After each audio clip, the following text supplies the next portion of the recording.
Hello. Tyre pressure is one of those things we tend to ignore as drivers.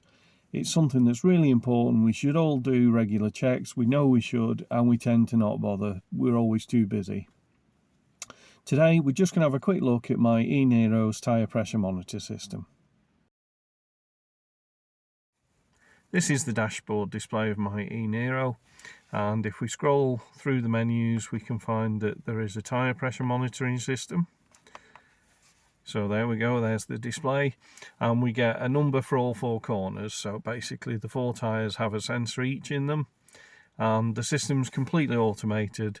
And basically what it does is when you've driven a little bit from cold, it will read the sensors. So I've just driven the car to get to where I am at the minute, and therefore it's got a display.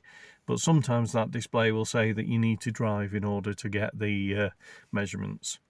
So we're just going to go for a little drive and see whether I can cause the warning of a low pressure, and then I'll show you how we clear that. As you can see, I've now got the tyre pressure warning. So basically what happened whilst I was driving, I got a beep sound and then I got this low tyre pressure warning.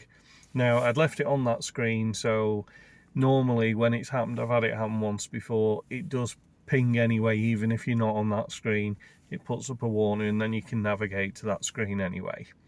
In this case, it's the rear right tyre that's low, and because I let that down a little bit while I was parked, it took a while for the car to realise. So I've driven, I think it was 9 miles before it triggered. And you can see that if you compare the odometer with the previous clip. And at the top right, you can also see there's a low tyre pressure warning symbol as well, so that appears on the dashboard. And basically now I've got to obviously top the tyre up, but again the car doesn't realise instantaneously. So some car systems, you'll clear the warning by holding down a button or going into a reset menu somewhere. But the e-Niro itself, this is important to note, just clears itself.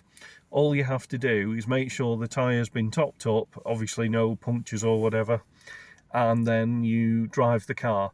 Now, I don't know whether it's distance or speed or a combination of both, but it took about the 9 miles to detect that it was low. When I've previously had a low tyre, it's taken a while after I've topped it up for the car to realise. So again, the advice that I'd found, which was hard to get hold of, was that you drive at a decent speed, 50 miles an hour or so, and you know, a reasonable distance. So I'm expecting that that will clear it the same once I've topped the tyre up, so we'll see shortly. Okay, I'll give that a go now. As you can see from the odometer, I have driven a few miles, but this wasn't actually necessary in this case. I'd switched off the car for a little while, and when I came to turn on the car again, it was saying that I needed to drive before it read the pressure sensors. So I set off driving, and within a few seconds of getting up to speed, the car was rereading the pressures, and they were the normal pressures, having topped up the tyres. I have put air in all four tyres, which is why the readings are different.